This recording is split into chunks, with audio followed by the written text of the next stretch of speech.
Rain delays ALDS, Game 3. Tigers vs. Mariners postponed at Comerica Park. Rainstorms across Detroit have forced a delay to Game 3 of the ALDS between the Detroit Tigers and Seattle Mariners. The game was scheduled to begin at 4:08 p.m. but heavy showers have saturated the infield, covering the field and pushing back first pitch. Forecasts suggest rain may ease by evening, giving grounds crews a chance to resume play.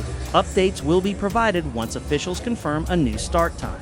Want the latest on when the game will resume? Comment your guesses and subscribe for real-time updates and analysis.